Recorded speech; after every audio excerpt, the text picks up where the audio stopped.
الله الرحمن الرحيم ومن سار على نهجه إلى يوم الدين رب اشرح لي صدري ويسر لي أمري واحلل عقدة من لساني يفقهوا قولي أما بعد.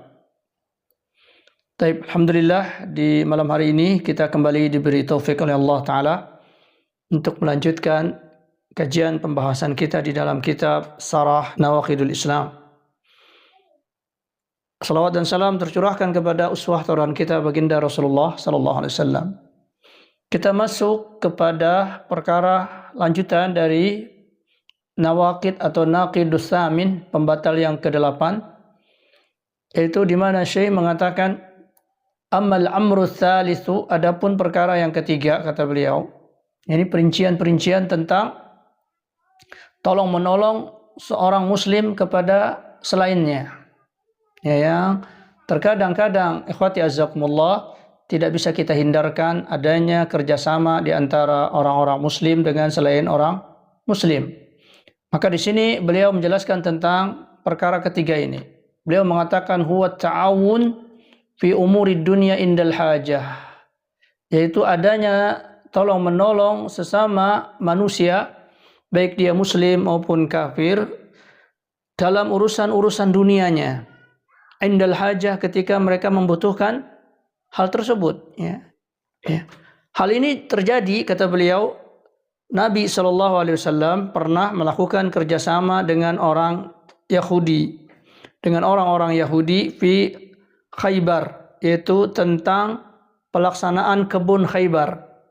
Jadi setelah kaum muslimin menaklukkan benteng Khaybar, maka wilayah Khaybar masuk ke dalam pangkuan kaum muslimin.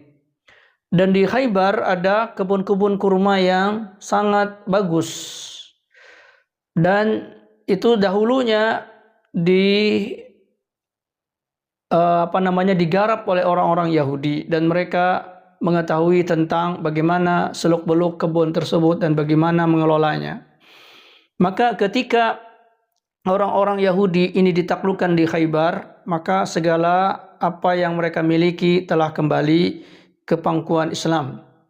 Namun Rasulullah SAW melihat bahwa kebun ini lebih bagus dikelola oleh orang-orang Yahudi dan hasilnya dibagikan kepada kaum muslimin. Maka Rasulullah SAW bekerja sama dengan orang-orang Yahudi tersebut di dalam menggarap kebun-kebun di Khaybar. Ini salah satu contoh kerjasama Rasulullah SAW saling tolong menolong beliau dengan orang-orang Yahudi. Beliau tidak lantas mengusir orang-orang Yahudi tersebut dari negeri-negeri mereka, dari perkampungan mereka setelah negeri itu ditaklukkan oleh kaum muslimin. Ya, Rasulullah memberikan kerjasama kepada mereka di dalam mengelola kebun tersebut, yang kepemilikan kebun tersebut berpindah kepada kaum muslimin. Juga dalam riwayat-riwayat yang lain tentang Rasulullah bekerjasama dengan orang-orang kafir di dalam sesuatu yang dikhawatirkan dari keburukan orang-orang kafir, yaitu apa? Liyakuffa syarral kafir atsani, yaitu untuk menahan keburukan orang kafir yang lain. Ya, Rasulullah bekerjasama dengan seorang kafir untuk menahan keburukan orang kafir yang lain selain yang dimintai tolong ini. Ya, sebagaimana dilakukan oleh Rasulullah SAW kepada Mut'im bin Adi. Jadi Mut'im bin Adi ini, ikhwati azakumullah, adalah salah satu pembesar Mekah yang memiliki pengaruh dan kekuatan di kota Mekah. Rasulullah SAW setelah beliau melihat kondisi Mekah yang sulit beliau berdakwah, maka beliau pun berkeinginan untuk keluar dari Mekah dan berdakwah ke negeri Taif.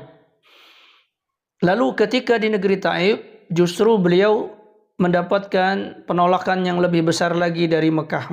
Beliau dilempari sampai beliau luka dan berdarah, dan kemudian beliau memutuskan untuk kembali ke kota Mekah. Dan tentunya ini tidak memungkinkan Rasulullah SAW balik ke kota Mekah. Karena menurut aturannya, setiap orang yang lari dari sebuah negeri, dia tidak akan bisa masuk lagi ke negeri tersebut, kecuali dia mendapatkan suaka. Pada saat itu Rasulullah SAW menghubungi Mut'im bin Adi, lalu kemudian Mut'im bin Adi ini memberikan perlindungan kepada Rasulullah SAW bahwa masuknya Rasulullah SAW di kota Mekah setelah beliau keluar ke Taif itu atas perlindungan dari Mut'im bin Adi. Dan apabila ada salah satu dari tokoh-tokoh negeri tersebut memberikan perlindungan, maka yang lain harus menghormati perlindungan tersebut. Maka ketika Rasulullah SAW balik ke kota Mekah, lalu beliau tawaf di Ka'bah, pada saat itu orang-orang kafir Quraisy ingin mengusik Rasulullah SAW. Lalu Mut'im bin Adi mengatakan, dia dalam perlindunganku. Ketika itu Abu Jahal berkata kepada Mut'im bin Adi, "Asaba'ta, apakah engkau telah murtad wahai Mut'im bin Adi?" Ya, maksudnya keluar dari agama jahiliyah mengikuti agama Rasulullah SAW. Apakah engkau murtad? Maka Mut'im bin Adi mengatakan, "Bal ajartu." Dia bilang, "Bal ajartu." Tetapi sesungguhnya aku hanya memberikan perlindungan kepada dia, memberikan suaka, bukan ikut agama dia. Ya, dan dia punya wewenang untuk memberikan perlindungan. Maka pada saat itulah Rasulullah terhindar dari keburukan orang-orang kafirin yang lain dengan meminta bantuan kepada orang kafir yang lainnya lagi. Dan ini terjadi ya ketika beliau meminta bantuan kepada Mut'im bin Adi di dalam melindungi beliau masuk ke kota Mekah. Dan jasa Mut'im bin Adi ini selalu dikenang oleh Rasulullah SAW. Ya, walaupun Mut'im bin Adi ini tidaklah masuk Islam. Ya, tidaklah masuk Islam. Ya. Ini salah satu contoh Rasulullah SAW bekerja sama dengan orang-orang kafir untuk menghindari keburukan orang-orang kafir yang lain. Kemudian juga kama sta'ana bi ammihi Abi Talib diddal kafarah. Juga ma'ruf di dalam sejarah bahwa Rasulullah SAW meminta pertolongan kepada paman beliau Abu Talib, ya, di dalam melawan orang-orang kafirin. Abu Talib memiliki kedudukan di suku Quraisy. Maka ketika Abu Talib hidup, orang-orang kafirin tidak begitu semena-mena menghadapi Rasulullah SAW karena menghormati Abu Talib. Dan Abu Talib membela Rasulullah SAW ini karena Rasulullah adalah keponakannya yang di dalam perlindungannya, yang waktu kecil Rasulullah SAW tumbuh di dalam pengasuhan Abu Talib, sehingga orang-orang kafirin tidak leluasa untuk berbuat keburukan kepada beliau. Juga dikatakan sahabat-sahabat beliau pun melakukan itu, seperti Abu Bakar As-Siddiq meminta pertolongan kepada Ibni Daghanah Al-Kafir Diddil Kafarah. Ya. Juga Abu Bakar As-Siddiq meminta pertolongan kepada Ibnu Daghanah yang menghadapi orang-orang kafir yang pada saat itu Ibnu Daghanah kafir. Dan semua ini mereka lakukan la li mahabbati dinihi, bukan karena mencintai agama orang yang mereka minta tolong tersebut. Bahkan sesungguhnya walakin li muharabatil kafarah al-akharin, tetapi justru mereka meminta pertolongan orang-orang kafir ini untuk memerangi orang-orang kafir yang lain. Ya. Maka kata beliau, muamalah model seperti ini bukanlah muamalah yang dimaksudkan di dalam pembahasan. Ya. Di mana seseorang tersebut bekerja sama kepada orang kafir untuk memerangi kaum muslimin. Nah, sementara apa yang dilakukan oleh Rasulullah SAW bekerja sama dengan orang-orang kafirin dalam masalah urusan duniawi.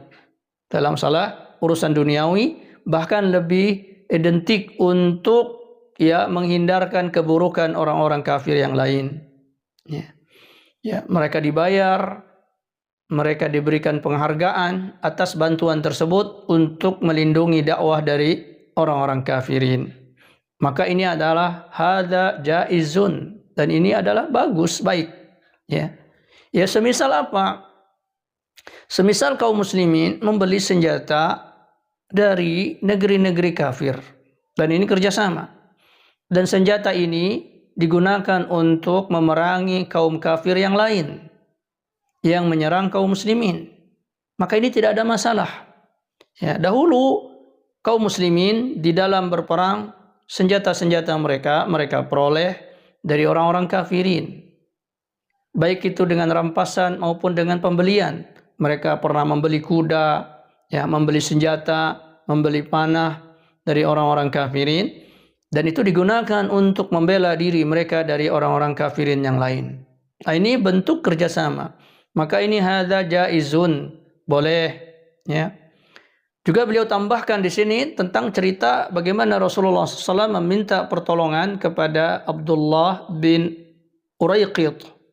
Ya, Abdullah bin Uraiqid ini adalah seorang Arab kafir yang banyak mengetahui tentang seluk-beluk perjalanan dari kota Mekah menuju Madinah dari jalur-jalur yang tersembunyi. Ya. Maka ketika Rasulullah hijrah ke kota Madinah, beliau menyewa seorang penunjuk jalan, yaitu Abdullah bin Uraiqid Ad-Daili. Ya. Abdullah bin Uraiqid Ad-Daili yang disuruh untuk menunjukkan jalan yang tidak biasa, tidak banyak diketahui oleh orang, maka dia yang menjadi guide yang menunjukkan jalan Rasulullah SAW untuk menuju Madinah. Nah, ini terjadi kenapa beliau meminta pertolongan orang kafir ini? Karena pertama dia yang tahu tentang jalur tersebut. Yang kedua, ini permintaan tolong ini untuk menghindari keburukan orang kafir yang lain yang mengejar beliau, yang ingin menangkap Rasulullah SAW dan Abu Bakar. Maka beliau menyewa orang kafir untuk menghindari dari keburukan orang kafir yang lain.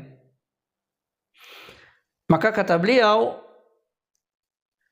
maka dari pembahagian yang tiga ini, ya, pembahagian yang tiga ini, jadi saya ulangi lagi. Pembagian yang pertama adalah orang-orang muslim bekerja sama kepada orang-orang kafirin untuk memerangi kaum muslimin. Ya, karena kecintaan mereka terhadap agama kafir atau ketertarikan mereka kepada agama kafir. Ya, karena urusan-urusan duniawi ataupun karena kebodohan daripada orang muslim tersebut terhadap agama mereka sehingga mereka lebih suka agama orang kafir. Ini bagian yang pertama. Bahagian yang kedua, orang muslim bekerja sama dengan orang-orang kafir untuk masalah duniawi yang mereka sangat sukai pada orang-orang kafir tersebut. Ya, seperti orang yang bekerja sama di perusahaan-perusahaan orang-orang kafir, ya, maka mereka menginginkan dapat gaji, ya, dapat kedudukan di dalam kehidupan dunia mereka. Maka ini bagian yang kedua. Bagian yang ketiga, orang muslim meminta pertolongan kepada orang-orang kafirin di dalam rangka menghindarkan dirinya dari keburukan orang kafir yang lain. Ya. Ini yang kita bicarakan. Maka kata beliau, pembahagian tiga ini, maka al-qismul awal, bahagian yang pertama tadi, itu riddatun anil Islam. Maka itu keluar dari Islam, murtad. Ya, ridha bil kufri, di mana dia menunjukkan keridhaan kepada orang kafir. Wa adamu ingkarihi, dan tidak mengingkari apa yang diperbuat oleh orang-orang kafir. Mengatakan itu biasa, itu tuntutan hidup, itu jalan lain yang mereka tempuh untuk datang kepada Tuhan, dan kita pun sama juga datang kepada Tuhan. Ya, dia menyamakan tariqatul Islam, jalan Islam, bi tariqatil kafir, dengan jalannya orang-orang kafir. Ya. Wa adamul bara'ah, dan dia tidak membebaskan diri dari perbuatan orang kafir tersebut. Dia terlibat, dia masuk di dalam upaya-upaya untuk memerangi kaum muslimin. Ya. Dia meminta perbantuan orang-orang kafir untuk melawan orang-orang muslim. Ya. Wa nasrul kuffar 'alal muslimin, menolong orang-orang kafir supaya menang atas orang-orang muslim. Maka ini murtad. Ya. Ats-tsani, bagian yang kedua, ya, bagian yang kedua adalah sadaqatuhum au mahabbatuhum li amrin dunyawiyyin wa muwalatihim lidzalika la li mahabbati dinihim wala li nasratihim alal muslimin. Ya, yaitu pertemanan orang muslim dengan orang-orang kafir di dalam urusan-urusan duniawi. Jadi urusan kerja, urusan bikin usaha, sama-sama mengambil keuntungan duniawi. Tidak ada ketertarikan dengan agama mereka, tidak juga menolong mereka untuk melakukan perlawanan terhadap kaum muslimin. Maka ini adalah juga sesuatu yang diingkari. Kalau bisa dia lebih memilih orang muslim, ya, lebih memilih orang muslim karena awalnya dia tertarik dalam masalah duniawi. Nanti kalau terjadi ikhwati azzakumullah, mereka menahan dunia itu, ya, menyebabkan seorang muslim ini akan mau tidak mau menuruti beberapa kehendak-kehendak mereka di dalam masalah agama mereka. Ya, maka di sini harus diwaspadai, harus benar-benar ada komitmen yang sangat jelas, ya, bagi seorang muslim bahwa dia hanya perkara duniawi. Apabila agama mereka kemudian ternodai di dalam kerjasama ini, wajib dia keluar walaupun itu menghilangkan dunianya. Ya, karena di sini tetap dia merupakan sarana untuk menuju kesyirikan dan kekafiran. Ada sarana, ada memungkinkan. Maka urusan dunia saja ini perlu komitmen yang bagus juga dari seorang muslim untuk bekerja sama dengan orang muslim. Ya. Bagusnya demikian, walaupun mungkin lebih sedikit, ya, walaupun tidak terlalu tinggi kedudukannya di mata manusia, ya, tetapi inilah yang memberikan kemenangan bagi kaum muslimin. Karena apa yang dicapai oleh orang-orang kafirin dari kejayaan mereka dalam urusan dunia itu tidak lebih karena keterlibatan kaum muslimin dalam menyokong usaha mereka, ya, dalam menyokong usaha mereka. Ya, orang muslim yang banyak terlibat di dalam membeli produk mereka, di dalam memberikan sifat-sifat unggul di dalam produk-produk mereka, ya, karena perkara-perkara duniawi. Maka ini meninggikan mereka secara ekonomi terhadap kaum muslimin. Maka ketika kaum muslimin secara urusan duniawi juga berkomitmen, walaupun tadi dengan mengorbankan beberapa kepentingan-kepentingan, keuntungan-keuntungan, maka ini lambat laun ekonomi seorang muslim akan naik, dan apa yang dia dapatkan dari orang-orang kafir itu akan juga dia akan dapatkan dari orang-orang muslim. Dengan komitmen seperti ini bertumbuhlah ekonomi orang muslim dan mereka bisa memberikan bahkan lebih daripada yang diberikan oleh orang-orang kafirin dari sisi pendapatan duniawi, dari sisi kedudukan. Karena itu bekerja sama dengan orang-orang kafirin di dalam urusan duniawi mutlak saja ini masih, ya, lampu kuning. Ya, dalam istilah kita lampu kuning, harus diwaspadai karena ada wasilah menuju kekafiran. Ya, pertama dia bisa terseret, yang kedua ini menjadikan orang-orang kafirin ini memiliki peluang kedudukan yang lebih besar dari kaum muslimin. Dan kita tahu perkara dunia ini sangat mempengaruhi kebijakan-kebijakan. Ya. Maka ini diupayakan untuk kita juga menghindar. Kalau ada yang lebih baik, yaitu orang-orang muslim, maka hendaklah dia bekerja sama dengan orang-orang muslim. Walaupun di sebagian gagal, di sebagian ada di antara mereka dalam tanda kutip menipu dan sebagainya, maka itu lebih ringan daripada, ya, orang-orang kafirin yang memberikan keuntungan, yang membuat usaha mereka lebih besar, membuat keuntungan mereka lebih besar. Ya. Karena bagaimanapun sesuatu yang tersimpan di dalam dada, ya, tentang pengingkaran terhadap ketauhidan itu jauh lebih besar dari perkara tipuan yang terjadi di antara sebahagian kaum muslimin. Ats-tsalitsu, yang ketiga yaitu tolong menolong atau kerjasama seorang muslim kepada orang kafir di dalam melawan orang kafir yang lain. Ya, seumpama ada dua orang kafir yang saling bermusuhan, yang tidak akur atau berbeda suku atau berbeda bangsa, yang mereka memiliki hal-hal yang tidaklah seragam, ada persaingan di antara mereka. Lalu kaum muslimin ini meminta tolong kepada sebahagian mereka ini untuk mengalahkan kaum kafir yang lain, atau menghindari keburukan kaum kafir yang sedang menimpa kaum muslimin. Maka dia melihat, oh ternyata ada sekutunya, ada lawannya. Maka dia minta tolong kepada lawannya itu untuk menghindarkan mereka dari keburukan orang-orang kafir.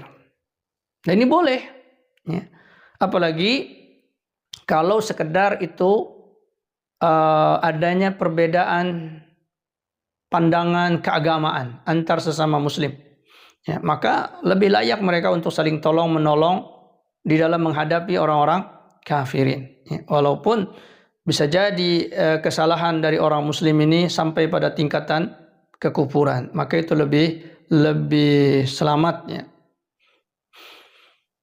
Walaupun ini tentunya dipelajari kondisi-kondisinya. Kemudian maka ini adalah sesuatu yang boleh, karena ini pada ujungnya adalah kemaslahatan bagi kaum muslimin. Ada kemaslahatan bagi kaum muslimin, min ghairil mualah tentunya. Ini disertai tidak adanya loyalitas kepada orang-orang kafir tersebut. Ini hanya masalah duniawi. Engkau saya bayar, beli senjata untuk menghindari kita dari serangan orang-orang kafir yang lain. Maka ini tidak ada masalah. Tidak ada keterikatan secara agama, tidak ada ketertundukan di dalam perkara-perkara agama mereka. Maka kata beliau, fahadzal qismu, maka bahagian yang ini adalah jaizun, boleh. Ini boleh.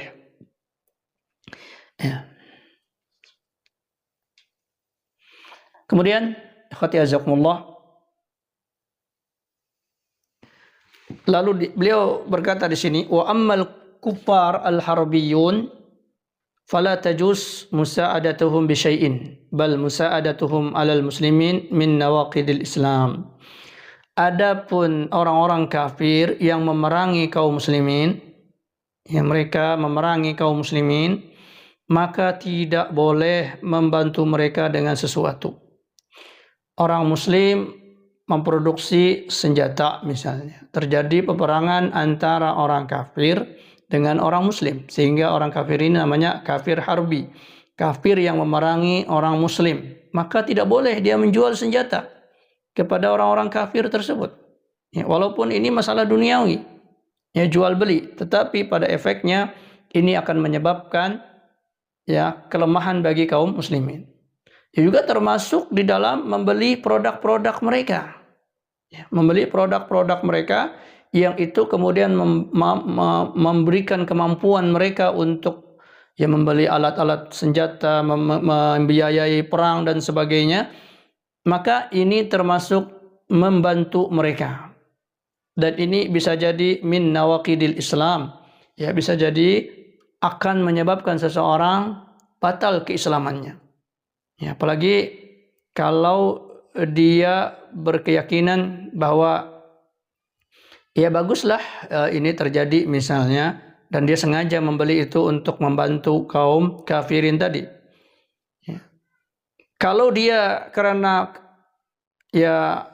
membandingkan produk-produk tersebut bahwa produk ini lebih nyaman, lebih bagus dari produk seorang muslim yang ada, atau kafir lain yang tidak terlibat di dalam pertempuran, maka ini pun termasuk hal-hal yang memungkinkan satu saat Islamnya akan menjadi batal, akan berkembang kepada hal-hal yang lainnya. Dia memberikan keutamaan-keutamaan yang lainnya kepada orang-orang kafirin harbi tersebut. Allah Ta'ala berfirman, وَمَنْ يَتَوَلَّهُمْ مِنْكُمْ فَإِنَّهُ مِنْهُمْ.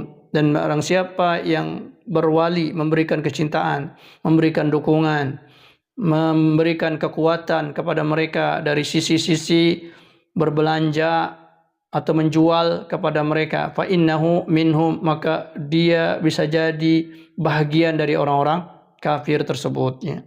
Maka tidak boleh, kecuali orang kafir ini bukan orang kafir harbi, ya, dia tidak memerangi kaum muslimin, walaupun dia berbeda akidah dengan kita, maka jual beli barang-barang mereka tidak mengapa, ya, tidak mengapa, walaupun tetap membeli pada orang-orang muslim lebih bagus, ya. Tapi kalau sudah terlibat perang antara orang kafir ini dengan orang-orang muslim, ya, seperti sekarang kasus yang terjadi di Palestina, di mana orang-orang muslim ini diperangi oleh kaum Zionis, maka layak bagi orang muslim untuk menahan dari produk-produk mereka. Dan ketahuilah bahwa boikot ini atau menahan diri dari membeli produk-produk mereka ini sifatnya adalah situasional, ya, bukan berarti kita mengharamkan produk itu.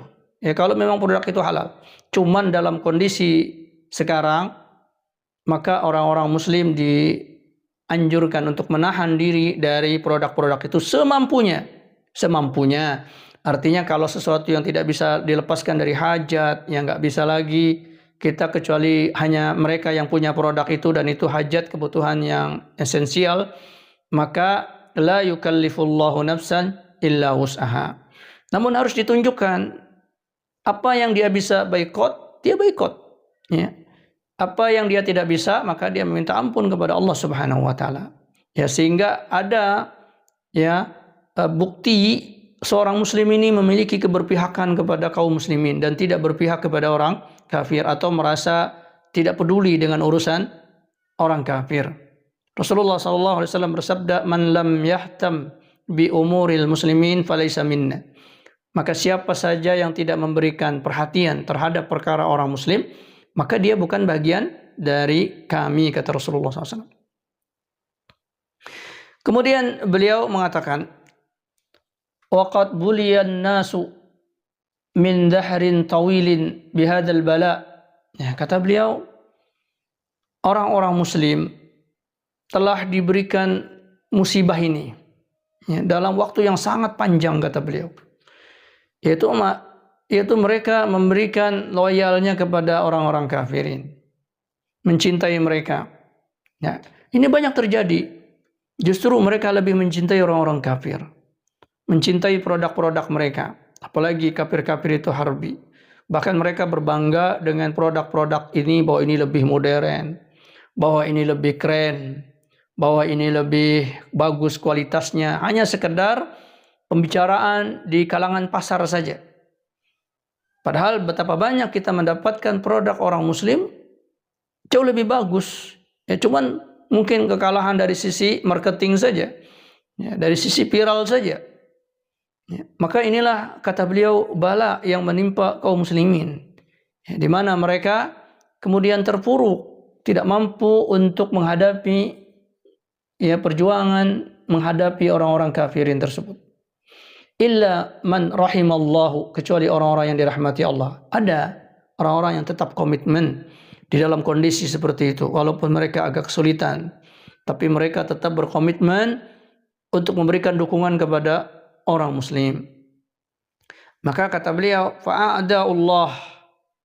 fa'a'da'ullahi, maka musuh-musuh Allah itu sawaun kanu, sama saja apakah mereka Yahudi, Nasrani, atau para penyembah berhala, atau orang-orang yang berpaham komunis dan lain-lain daripada isme-isme yang di luar Islam.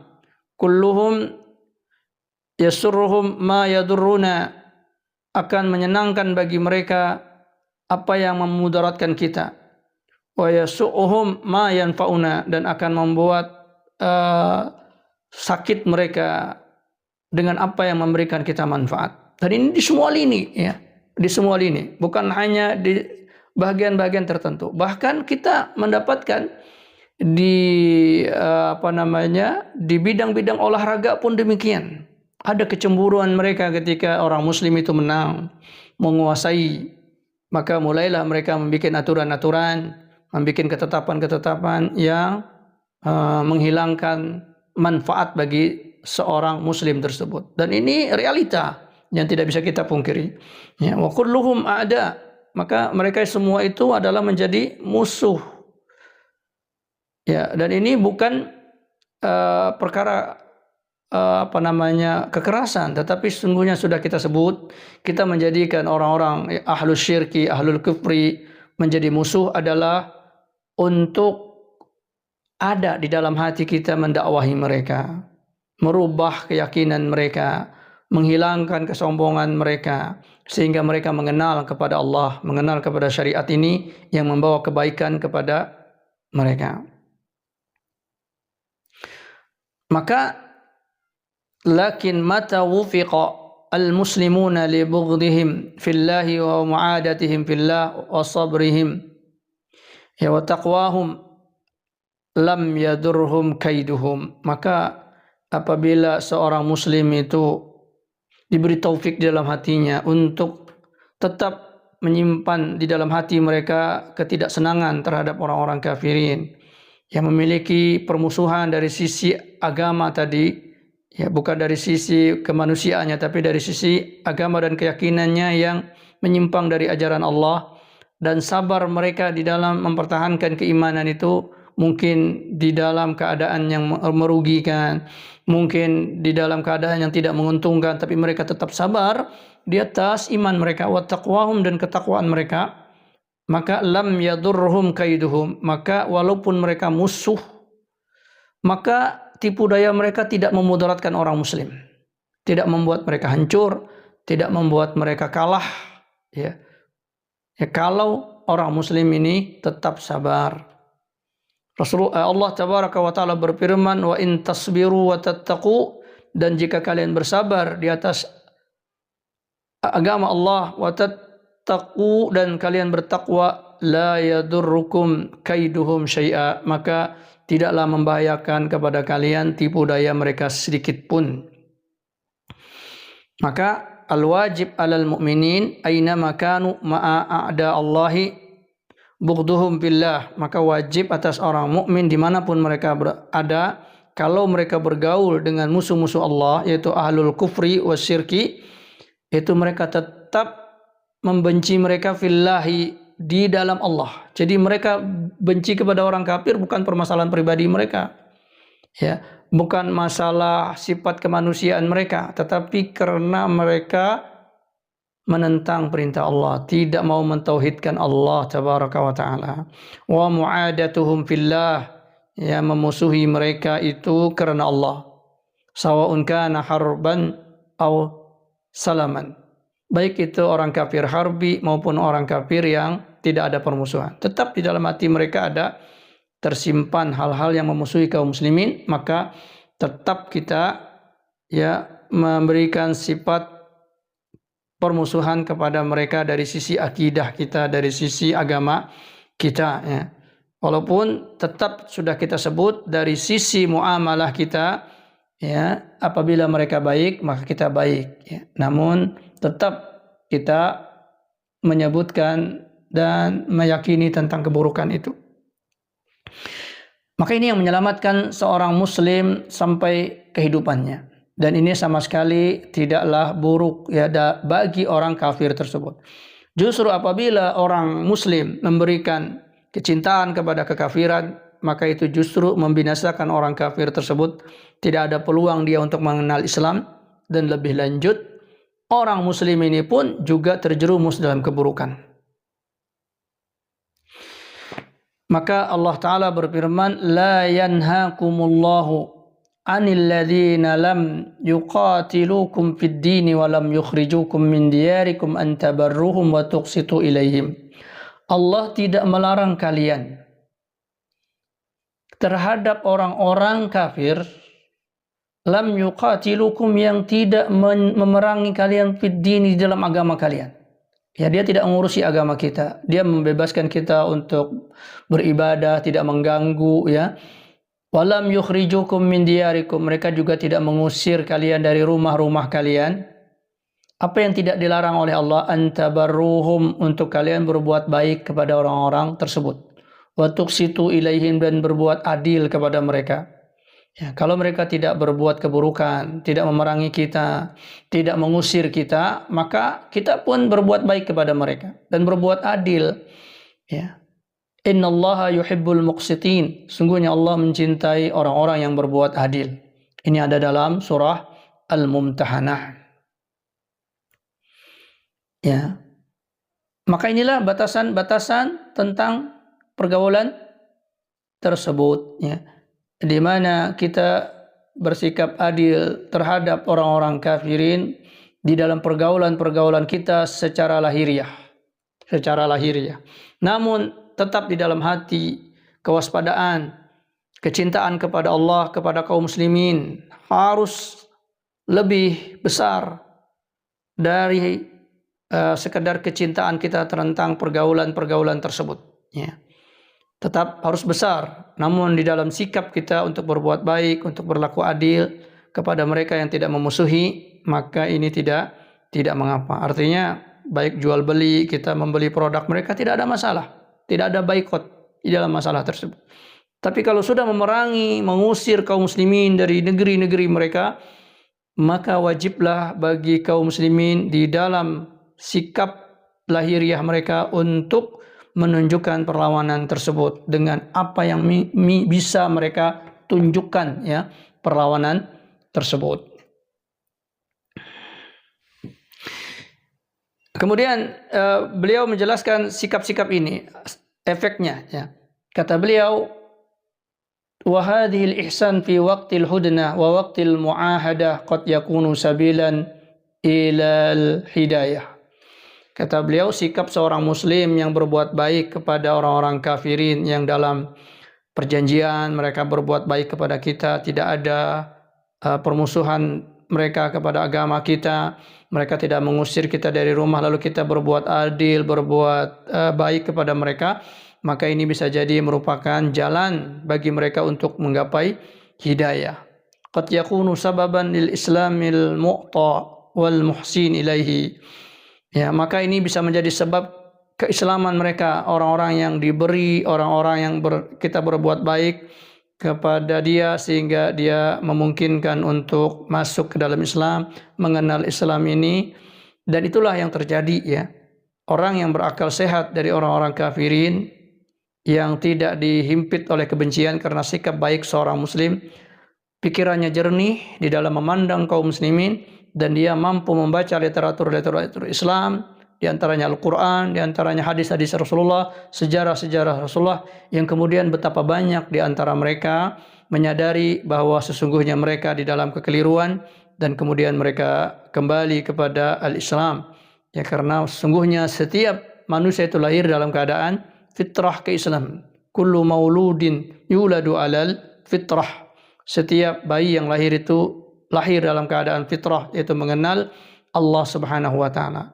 Maka mereka tertutupi oleh dunia ini, tertutupi oleh orang tuanya, pendidikannya, lingkungannya.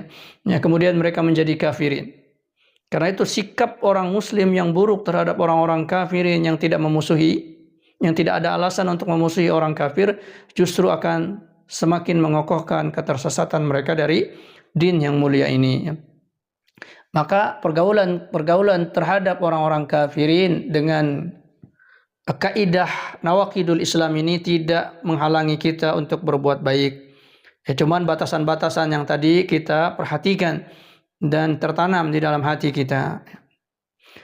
Demikian apa yang kita sampaikan di pertemuan ini tentang sikap-sikap yang terjadi antara kaum muslimin dan orang-orang ahlus syirki wal kufri di dalam muamalah mereka dan batasan-batasannya, pembahagian-pembahagiannya telah kita jelaskan di kesempatan kali ini. Semoga Allah Ta'ala memberikan kita taufik di dalam kebaikan perkara ini.